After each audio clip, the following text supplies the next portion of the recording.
Hey guys, welcome back to अर्दिकास live. आज के वीडियो में कोई व्लॉग नहीं है। ये टाइटल देखा को समझ में आ गया है, ये एक वैक्सीनेशन की वीडियो है। बहुत सारे लोगों के मन में बहुत सारी क्यूरीज रहती है कि वैक्सीनेशन कैसे क्या होता है, कैसे करना रहता है। रिसेंटली अगर आप लोगों को पता नहीं है, आप लोग मेरे चैनल में न्यू हो तो मैं बता दूं कि 1.5 ईयर ऑलमोस्ट 2 ईयर्स की मेरी एक डॉटर है। तो मैंने ये सारे जितने भी मेरे एक्सपीरियंस है वैक्सीनेशन के ऊपर, मैंने क्या दिया था, कैसे हैंडल किया और क्या सही है क्या गलत है, इसके बारे में मैंने काफी ज्यादा रिसर्च किया था। तो मुझे लगा कि इस चीज के बारे में मुझे एक वीडियो बनानी चाहिए ताकि आगे जो भी मदर है उनको इस बारे में प्रॉपर इन्फॉर्मेशन मिले। जो कंफ्यूजन मुझे थी, जितना स्ट्रगल मुझे हुआ ये सब जानने में, किसी और को फील ना हो, इसलिए मैं इस ऊपर वीडियो बना रही हूँ। पहले मैं बताऊंगी गवर्नमेंट और प्राइवेट हॉस्पिटल में किस हॉस्पिटल्स में आपको वैक्सीनेशन देनी चाहिए, क्योंकि इस बारे में लोगों को ज्यादा क्यों रहती है, गवर्नमेंट में दे या प्राइवेट में दे। अगर गवर्नमेंट में दे तो कुछ छूट जाती है, अगर प्राइवेट में दे तो ज्यादा कॉस्टली हो जाता है, थोड़ा सा महंगा हो जाता है। ये पहला पॉइंट है जिसके बारे में बात करूंगी। और दूसरा पॉइंट है पेनफुल दे या पेनलेस दे। कुछ मॉम को शायद पता ना हो कि पेनफुल पेनलेस भी कुछ आता है, तो इसके बारे में सारे डिटेल्स में बताऊंगी, क्या देनी चाहिए क्या नहीं देनी चाहिए। और तीसरा इश्यूज है, अगर वैक्सीनेशन डिले हो गया है आपका कुछ दिन, या फिर पहला वाला छूट गया तो दूसरा दे सकते या नहीं दे सकते, इसके बारे में, क्योंकि मेरे साथ ऐसा हुआ है और मुझे पता है इसके बारे में, तो मैं इस बारे में भी डिस्कस करूंगी आपसे। तो ये तीसरा पॉइंट है। और चौथा पॉइंट कुछ मैं वैक्सीन के बारे में बताऊंगी। और पांचवा पॉइंट है रिमेडीज। अगर बच्चे को वैक्सीन दे दिया गया है और उसके बाद उसकी तबीयत खराब होती है, कुछ भी होता है, तो उसके बाद उसको कैसे हैंडल किया जाए, कैसे क्योर किया जाता है, इस बारे में आपसे डिस्कस करूंगी। तो फिर वीडियो स्टार्ट करते हैं। यहीं से थोड़ा सा वीडियो अगर लंबा होगा तो प्लीज एंड तक देखना, और क्योंकि मैं बहुत जरूरी बातें बोलने वाली हूँ, तो ये आपके लिए बहुत ज्यादा मतलब आगे काम आ सकता है। So let's discuss about the first point, government में दे या प्राइवेट में दे। तो मैं एक चीज क्लियर करना चाहती हूँ, अगर गवर्नमेंट में दे रहे हैं या प्राइवेट में दे रहे हैं, हर जगह वैक्सीन सेम ही होती है। अगर आंगनबाड़ी वाले दे रहे हैं तो भी इसमें कोई डिफरेंसेस नहीं होता है, वैक्सीन सेम होती है। बस प्राइवेट में आपको थोड़ा सा पैसा पड़ सकता है और इसमें कोई डिफरेंस नहीं है। ये पहला चीज है। और दूसरा चीज है, कुछ वैक्सीन गवर्नमेंट में नहीं दिया जा रहा, अभी तक अलर्ट नहीं हुआ है, लेकिन उसके बारे में डिस्कशन हो रही है कि उसको भी ऐड किया जाएगा। थोड़ा सा कॉस्टली है, जैसे कि न्यूमोकोकल का वैक्सीन होता है वो प्राइवेट गवर्नमेंट में नहीं दिया जाता है। मैं अपनी एक्सपीरियंस शेयर करती हूँ। मैंने पहला जो 6 वीक्स का था उसको मैंने दिया था प्राइवेट में। देन जो दूसरा डोज था, मैंने जब अपने ससुराल में थी तो वहां पे कोई स्पेशलिस्ट नहीं था, क्योंकि मैंने गवर्नमेंट में दिया था। तो गवर्नमेंट में ये आधा डोज देके फिर मैं वापस आई अपने घर, और वहां पे मैंने फिर स्पेशलिस्ट के पास से न्यूमोकोकल का वैक्सीन दिया था, दूसरा डोज। क्योंकि ये थोड़ा सा महंगा आता है, इसीलिए ये अभी तक गवर्नमेंट में नहीं हुआ है। लेकिन ये न्यूमोकोकल होता क्या है, ये एक्चुअली एक निमोनिया से लड़ने के लिए एक होता है ये वैक्सीन, जिसकी बच्चों को बहुत ज्यादा जरूरत होती है। लेकिन प्राइवेट में इसको दिया जाता है, थोड़ा सा ये कॉस्टली होता है। पेरेंट्स दे देते हैं लेकिन प्राइवेट गवर्नमेंट में नहीं दिया जाता है। लेकिन अब ऐसा लगने लगा है, क्योंकि ये जो बीमारी है ये ज्यादातर उन बच्चों को जरूरत होती है, जितना देखा गया है अभी तक रिसर्च के। थोड़ा सा मतलब जो रूरल साइड के लोग हैं उनको थोड़ा सा ज्यादा जरूरत होती है बच्चों के लिए, क्योंकि बाहर जो पेरेंट्स होते हैं वो अपने बच्चों का बहुत अच्छे से ख्याल रखते हैं, बहुत एडवांस चलते हैं, इसलिए बच्चों को इतनी ज्यादा जरूरत नहीं होती है। तो अभी गवर्नमेंट क्या कर रही है, डिसाइड कर रही है कि इस चीज को भी ऐड किया जाए। तो बहुत जल्दी इस वैक्सीन को गवर्नमेंट के चार्ट में भी ऐड कर दिया जाएगा। ये है दूसरा डिफरेंस कि नहीं दिया जाता है। और तीसरा डिफरेंस है, गवर्नमेंट में थोड़ा सा डिफर करेगा, मतलब डॉक्टर्स के, क्योंकि आंगनबाड़ी या जो आशाकर्मी जो भी देते हैं वो फटाफट देते हैं। उनके हाथ से जब मैं गुल्लू को लगाई थी तो थोड़ा सा उसको ज्यादा स्वेलिंग रह गया था। प्राइवेट में बहुत आराम से देते हैं। ये आपके बच्चे के ऊपर, कंफर्ट के ऊपर डिपेंड करता है। बाकी इसमें कोई डिफरेंस नहीं होता है, डोज तो सेम ही लगनी है। और हाँ, थोड़ा बहुत वैक्सीन ऊपर नीचे हो जाती है, कुछ वैक्सीन मैंने देखा हुआ है, मतलब प्राइवेट में कभी आगे लगती है तो गवर्नमेंट में थोड़ी देर बाद उसका लिस्ट हुआ है। कुछ वैक्सीन गवर्नमेंट में ऐड नहीं है, लेकिन ऑलमोस्ट सारे वैक्सीन गवर्नमेंट वाले देते हैं। जो एक्चुअल डॉक्टर्स होते हैं, जिनको एक्चुअली में सेवा करने का जो मन रहता है बिजनेस के अलावा, तो वो लोग आपको ये चीज भी एक चीज बताएंगे, पेनफुल और पेनलेस में क्या डिफरेंस है, जो मैं आगे चल के आपको बताऊंगी। तो आप प्राइवेट में पूरी तरह से ब्लाइंडली फेथ मत कीजिए। हमारी जो गवर्नमेंट है वो रिसर्च करती है दिन रात कि बच्चों की हेल्थ को कैसे अच्छा रखा जा सकता है। हमारी गवर्नमेंट इतनी भी बुरी कंडीशन नहीं है कि वो अपने बच्चों को ऐसे ही मतलब जाने देगी। तो गवर्नमेंट क्या करती है, गवर्नमेंट ऑफ इंडिया सारा चीज रिकॉर्ड चेक करती है कितना एक्चुअली किस बीमारी का कितना इफेक्ट रह रहा है, उसी हिसाब से वो अपने चैट पे, पहले इतना ज्यादा वैक्सीन नहीं था लेकिन अभी धीरे धीरे गवर्नमेंट के जो चार्ट होते हैं उसमें भी ऐड होते जा रहे हैं प्राइवेट जैसे। लेकिन प्राइवेट में कुछ ज्यादा ही अननेसेसरी भर दिए हैं क्योंकि पेरेंट्स डरते हैं अपने बच्चों को कुछ ना होने के लिए, तो सारे वैक्सीन दे देते हैं लेकिन जिसका कोई वैल्यू नहीं होता है। अगर एक बार दे दिया है तो इसका मतलब ये नहीं कि दोबारा नहीं होगा, होता है। जैसे कि एग्जाम्पल, MMR का वैक्सीन मैंने 9 महीने में दिया था, 11 महीने पे मिजल्स हुआ था मेरे बच्चे को। इतना ज्यादा सीवियर नहीं हुआ था, माइल्ड हुआ था लेकिन हुआ था। MMR का वैक्सीन देना जरूरी है, मैं बस एग्जाम्पल दे रही हूँ कि नहीं होगा ऐसा आप बिल्कुल मत चलिए, हो भी सकता है, थोड़ा सा माइल्ड होगा लेकिन हो भी सकता है। इससे अच्छा मैं आपको सलाह दूंगी आप अपने बच्चों को एक हेल्दी एनवायरनमेंट में रखिए, एक हेल्दी फूड दीजिए, उनका एक हेल्दी डाइट मेंटेन कीजिए, तो बच्चा ऑटोमेटिक बीमार नहीं होगा, सही चलेगा। बाकी जो भी आप अपने डॉक्टर से स्ट्रेट डिस्कस कर सकते हैं। तो दूसरा पॉइंट मैं आपको डिस्कस करती हूँ, पेनलेस या पेनफुल। ओके, पेनलेस और पेनफुल में क्या डिफरेंस है, ये अगर आपको कोई डॉक्टर समझाएगा तो अपना बिजनेस ना देखते हुए समझाएगा, क्योंकि पेनलेस का मतलब होता है कॉस्टली और पेनफुल का मतलब होता है लेस कॉस्टली। इसके बारे में मैं आपको पूरी डिटेल से बताती हूँ। पहले तो मैं ये DTP DTIP का एग्जाम्पल आपको देती हूँ। पहले मुझे पता नहीं था लेकिन होपफुली मैंने पेनफुल ही दिया था अपने बच्चे को, पेनलेस नहीं दिया था क्योंकि मेरे डॉक्टर ने नहीं दिया था। अगर वो लोग दे देते तब भी मुझे आइडिया नहीं होता। अच्छी बात है कि मैंने अपने बच्चे को पेनफुल दिया था। मैं हमेशा सजेस्ट करूंगी आप पेनफुल दीजिए। पेनफुल जो होता है उसमें सारा होता है, मैं आपको डिफरेंस बताती हूँ। मैंने देखा था पेनलेस में रहता है कि अगर आप वो वैक्सीन दिए हैं तो 7-8 साल बाद उसका जो रहता है प्रभाव, वो 70-75% रह जाता है। लेकिन अगर पेनफुल देते हैं वही वैक्सीन तो 7-8 साल 10 साल भी उसको 90-95% उसका इफेक्ट रहता है, चांसेस कम रहते हैं उस वायरस को इफेक्ट करने के लिए। तो ये रहता है पेनफुल और पेनलेस।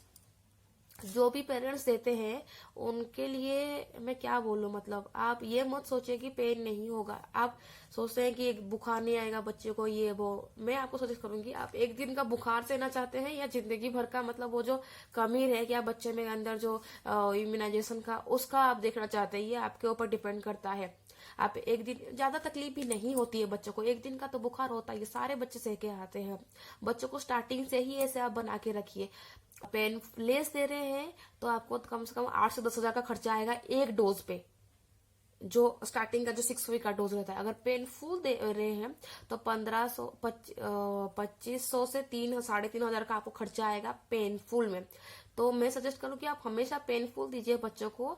कोई नहीं, एक दिन की तकलीफ है और ज्यादा नहीं होगा बच्चों को। अगर एक दिन से 2 दिन भी होता है तो भी इट्स ओके, क्योंकि बच्चे की फ्यूचर सिक्योर हो जाती है। और दूसरी बात, बच्चों को आजकल नहीं होता है, फीवर होता है तो पैरासिटामॉल वगैरह डॉक्टर्स दे देते हैं, उसको खिलाने से बच्चे आराम से रिलीफ फील करते हैं, कोई दिक्कत नहीं होती है। तो आप हमेशा पेनफुल दीजिए, पेनलेस मत दीजिए, क्योंकि पेनलेस देने से आप अपने बच्चे को थोड़ा सा कमी रख दिए हैं उस कैटेगरी में। आपको लगता है कि मेरे बच्चे को अभी तकलीफ ना हो लेकिन फ्यूचर में चलकर उनको तकलीफ हो सकती है, जिसका कोई मतलब नहीं बनता है आपके कंसर्न का। कंफ्यूजन रहती है पेरेंट्स को कि पेनफुल में एक एक करके वैक्सीन दिया जाता है और पेनलेस में सारे वैक्सीन, एडवांस हो गई है टेक्नोलॉजी, सारे वैक्सीन एक साथ मिला के देते हैं जिसकी वजह से सिर्फ एक ही इंजेक्शन लगेगा। ऐसा कुछ भी नहीं है। मैंने जब लास्ट टाइम, मैं गवर्नमेंट की बात करी, प्राइवेट हॉस्पिटल की बात भी नहीं कर रही हूँ, तो मैंने जब फर्स्ट 10th वीक्स का जो वैक्सीन दिया था आंगनबाड़ी में ले जाकर दिया था, क्योंकि मैं तब अपने ससुराल में थी, गाँव में थी। तो उनको मैंने पूछा कि ये वैक्सीन छूट रही है तो कहाँ पे दिया गया है, तो उन्होंने कहा कि हमारी सरकार अब एडवांस हो चुकी है और ये तीनों को मिला के सिर्फ एक ही वैक्सीन बना के दे रही है, जो मतलब थाई में लग रही है। तो अलग अलग वैक्सीन, मतलब अलग अलग इंजेक्शन नहीं लगेंगे, एक ही लग रही है। तो आप अगर इस कंफ्यूजन में रहते हैं कि पेनलेस में तीनों इंजेक्शन का एक ही मिला के दे रहे हैं और पेनफुल का अलग अलग दे रहे हैं, तो ये गलत है। ये तो गवर्नमेंट में भी अब मिलने लगा है, मिला के एक ही कर दिए हैं। जो पहले अलग अलग दिया जाता, अब एक ही इंजेक्शन दिया जाता है, एक ही डोज में उनको खत्म करते हैं, अलग अलग नहीं दे रहे हैं बच्चों के लिए। तो आप इस गलतफहमी में भी पेनलेस की तरफ मत जाइए। मैं आपको ये सजेस्ट करूंगी, जो रियल डॉक्टर होगा, जो बिजनेस के अलावा अपने पेरेंट्स और बच्चे के फ्यूचर के बारे में सोच रहा होगा और हमेशा सजेस्ट करेगा आपको पेनफुल देने के लिए, पेनलेस देने के लिए नहीं करेगा। आप जितनी भी अच्छी बात करके आपको समझा दे, आप हमेशा डटे रहिएगा कि मुझे पेनफुल ही देना है। अपने बच्चे को एक दिन की तकलीफ हो तो भी मैं चाहूंगी अपने बच्चे को संभालूंगी। एक रात आपको जागना है, अगर ये आप दिमाग में लेके चलेंगे तो आपको कोई तकलीफ नहीं होगी। लेकिन मेरे टाइम पे मैं अपनी एक्सपीरियंस बताती हूँ। मैं सुबह 11-12 बजे अपने बच्चे को दी थी, शाम के 4-5 बजे तक उसको फीवर आ गया था और थोड़ा सा पैर मूव नहीं कर पाती थी, थोड़ा सा रो रही थी, 2-3 बजे से रो रही थी, 5-6-7 बजे तक रोई। फिर उसके बाद रात को मैंने उसको पैरासीटामोल का डोज दिया। उसका शरीर गर्म जरूर था लेकिन वो आराम से सोई, उसको कोई दिक्कत नहीं हुआ। दूसरे दिन तक वो अपना पैर आराम से मूव कर पा रही थी। एक ही दिन का उसका था, वो भी उसको समझ में आ गया कि आई एम लकी कि उसको समझ में आ गया कि उसके पैर में दर्द हो रहा था। वो मूव नहीं कर रही थी और जानबूझ को खुद को तकलीफ नहीं दे रही थी और रो नहीं रही थी। बस 2-3 घंटे वो रोई थी, ज्यादा नहीं रोई थी।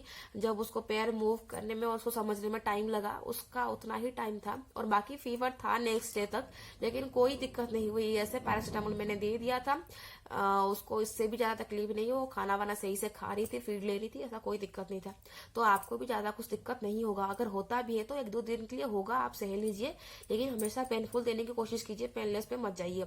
ये मेरा पहला सजेशन है। दूसरा डाउट रहता है लोगों को ज्यादातर, अगर आपको वैक्सीन डिले हो गई है आपकी तो आप क्या करें। तो मैं आपको बताऊंगी अपना एक्सपीरियंस। मैं जब गांव में थी तो मैंने गवर्नमेंट चार्ट में जितना था वैक्सीन सारा दे दिया था, लेकिन न्यूमोकोकल का वैक्सीन मैंने नहीं दे पाई थी। तो 10 दिन के बाद मैं अपने गांव से आई, मैं अपने ससुराल से आई और अपने घर आके के बाद 10 दिन के बाद वो वैक्सीन दी थी। तो मैंने अपने डॉक्टर से बात की थी कि कुछ इंजेक्शन ज्यादा आगे लगे हैं 10 दिन पहले, कुछ बाद में लग रहा है, तो इसका नेक्स्ट मंथ में मैं कैसे एडजस्ट करूंगी, जो 14 वीक्स का था। तो उन्होंने कहा न्यूमोकोकल का, जैसे कि मेरे चार्ट में होगा, आप लोग देख पा रहे हैं कि ना, आई डोंट नो, ये मैं दिखा रही हूँ आपको, मेरे चार्ट पे है सारा। मैंने 10 वीक्स का दे दिया था 20 तारीख को, और जो न्यूमोकोकल का था उसको मैंने दिया था 28 तारीख को दिया था। और न्यूमोकोकल मैंने 28 तारीख को दिया था, 28 तारीख 5 हाँ को दिया था। तो फिर सारा वैक्सीन मैंने जितने स्टार्टिंग में थे वो तो सारे मैंने 20 को दिया था और एक ही वैक्सीन 28 को दिया था। तो फिर मैंने बोला कि नेक्स्ट मैंने कैसे कंटिन्यू करूं। तो उन्होंने कहा सारा जितना भी वैक्सीन है वो आप 28 को ही देना, क्योंकि थोड़ा सा अगर डिले होता है 5-10 दिन का, अगर एक वैक्सीन से दूसरे वैक्सीन के अंदर 1 महीने का डिफरेंस है तो उस 1 महीने डिफरेंस के अंदर आप कभी भी दे सकते हैं। अगर आप 28 को दे रहे हैं तो नेक्स्ट अगर आप 20 को भी दे रहे थे या जो भी था, तो आप वो नेक्स्ट वैक्सीन 28 को कंटिन्यू कीजिए, 20 को ना देके। ये रहता है पहला। और दूसरा जो प्रॉब्लम रहती है, अगर वैक्सीन एक छूट गई है, पूरी पहली डोज छूट गई है, कहीं आप थे नहीं दे पाए और अब तीसरा देने का टाइम आ चुका है, तब आप क्या कर सकते हैं, तब आप अपने डॉक्टर के पास जाइए। कुछ वैक्सीन है जो थाई में कुछ लगती है, कुछ आर्म्स में लगती है, तो वैक्सीन साथ में हो सकता है। थोड़े से माइल्ड डोजेस जो होते हैं वो माइल्ड एक साथ दे सकते हैं, लेकिन कुछ डोजेस हाई होते हैं जिसकी वजह से एक साथ नहीं दे सकते। तो ऐसे में आप डॉक्टर से कंसल्ट कीजिए। लास्ट रेमेडीज क्या कर सकते हैं आप अपने बच्चों को घर पे, अगर उनको बुखार आ गया, तबीयत खराब हो गई उनकी वैक्सीन लेने के बाद, कोई बच्चे ज्यादा मतलब तकलीफ में आ जाते हैं, कोई बच्चे सह रहते हैं। आई एम लकी कि मेरा बच्चा को ज्यादा तकलीफ नहीं हुआ था, मैंने ज्यादा सफर नहीं किया। कोई बच्चे की हालत बहुत ज्यादा खराब हो जाती है या फिर पेरेंट्स ज्यादा डर जाते हैं, बच्चा को पता नहीं लेकिन पेरेंट्स डर जाते हैं अपने बच्चे, जैसे मेरी हालत हुई थी। क्योंकि बच्चे की तकलीफ हम न्यू पेरेंट्स होते हैं, हम सह नहीं पाते हैं। कि मैं अपना एक्सपीरियंस, मैंने जितना मेरे बच्ची रोई उससे ज्यादा मैंने रोया था हॉस्पिटल में। तो मेरे मम्मी पापा थे तो संभालिए थे, उससे मतलब बहुत ज्यादा तकलीफ होती है उस चीज में, अपने बच्चों को तकलीफ में देखना। लेकिन मेरे पापा ने मुझे कहा था अभी तुम उसको तकलीफ में देख रही हो लेकिन उसका तो फ्यूचर सिक्योर कर रही हो, तो उसमें डरने की बात नहीं है, उस पर तो रोना नहीं है। तो फिर जब वो घर आई थी तो हमने उसको क्या किया था, हमारे डॉक्टर ने हमें एक पैरासीटामोल दिया था जो हम उसको रात को देते थे डोजेस, जैसे हमारे डॉक्टर ने हमें प्रेस्क्राइब किया था वो सही देते थे, सही हो जाता था। दूसरा जो स्वेलिंग आती है तो उसका क्या करे, जब प्राइवेट में देती थी तो ज्यादा स्वेलिंग नहीं होता था क्योंकि बड़े आराम से वो लोग लगाते थे। गवर्नमेंट में जब मैं दिया तो लोग बहुत सारे बच्चे रहते हैं, एक जल्दी में देना होता था तो लोग फटाफट देते हैं। सेकंड टाइम भी जब जो डोज दी थी तो स्वेलिंग रह गई थी, तो उसको क्या करते हैं मैं बताती हूँ। अगर सपोज एग्जाम्पल यहाँ पे लगा है आपका वैक्सीन और यहाँ पे स्वेलिंग आ गई है, रेड मार्क हो गया है, तो आप एक कॉटन का कपड़ा लीजिए, जैसे कि रुमाल वगैरह ले लीजिए, उसमें एक आइस क्यूब डालिए और उसको ऐसे, अगर यहाँ पे लगी है तो ऐसे सर्कल करके इसके साइड से कपड़े में लपेट के हल्का हल्का, क्योंकि बच्चे थोड़ी सी स्किन उनकी नाजुक होती है, हल्का उसको सर्कल करके लगाइए थोड़ा थोड़ा थोड़ा करके 2-3 बार लगा देंगे तो बच्चे की स्वेलिंग दूसरे दिन तक वो सही हो जाती है, क्योंकि बच्चों की बॉडी ग्रो करने वाली होती है तो ज्यादा देर तक रहती नहीं है और निकल जाती है। हाँ, बर्फ जरूर लगाइए, क्योंकि बच्चों को इससे बहुत ज्यादा राहत मिलती है। बच्चे स्टार्टिंग में रोते हैं, थोड़ी सी तकलीफ होती है, लेकिन कोई बात नहीं, दूसरे दिन उनको रिलीफ मिलेगा। ये उनके अच्छे के लिए है। थोड़ा सा मन को कठोर कीजिए और आइस पैक लगा दीजिए उनको, और ये पैरासीटामोल दे दीजिए, बस इतना कीजिए और कुछ करने की जरूरत नहीं है। अगर इससे ज्यादा बच्चे की आपकी तबीयत खराब होती है तो आप डॉक्टर के पास जा सकते हैं। मुझे लगता है इसकी जरूरत नहीं पड़ती है शायद, क्योंकि आज तक मैंने जितने भी देखा किसी को जरूरत नहीं पड़ी है। तो हमारे गवर्नमेंट ने हमारे बच्चों के लिए किया है वो चीज बेस्ट थिंग। हाँ, थोड़ा बहुत ऊपर नीचे कुछ कुछ वैक्सीन नहीं अभी तक अवेलेबल हो पाया, क्योंकि थोड़ा सा कॉस्टली है, क्योंकि सारा बजट होने के बाद अगर गवर्नमेंट इसको अपने ये में डालेगी तो आप प्राइवेट में भी दे सकते हैं, लेकिन हाँ थोड़ा सा पैसा पड़ेगा। इट्स ओके, जो अफोर्ड कर सकते हैं करें, जो अफोर्ड ना कर सकते आप गवर्नमेंट से देंगे तो भी कोई दिक्कत नहीं है। गवर्नमेंट हमारी बहुत सारी वैक्सीन दे रही है। जो मेजर इशूज है, जो एक्चुअली में बच्चों की हेल्थ पे ज्यादा असर करता है, उसके लिए गवर्नमेंट सारे हमारे फैसिलिटीज ऐड करके रखी हुई है। तो आप ज्यादा ये मत सोचिए। अगर नहीं आपके पास हॉस्पिटल्स तो कोई बात नहीं। मैं भी पहले ऐसे सोचती थी कि प्राइवेट में दूंगी, गवर्नमेंट में नहीं दूंगी, लेकिन 2-2 बार मैंने गवर्नमेंट में देने के बाद मुझे आइडिया हुई कोई डिफरेंस नहीं होता है, वैक्सीन वैक्सीन ही होती है।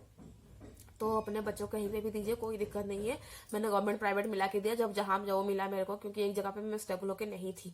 आपको कोई भी क्वेरीज है तो आप मुझे पूछ सकते हैं। अगर वीडियो आपको अच्छी लगी तो प्लीज लाइक कीजिएगा, और प्लीज प्लीज लाइक करें या ना करें कोई जरूरत नहीं है, कमेंट्स करें या ना करें, लेकिन शेयर जरूर कीजिएगा, क्योंकि ये वीडियो शेयर होना बहुत ज्यादा जरूरी है।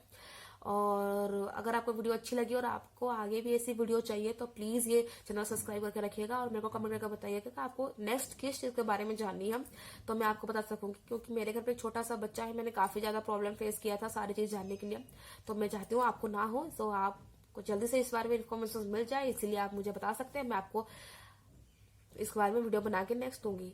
वीडियो अगर एंड तक देखिए तो thank you so much, bye bye.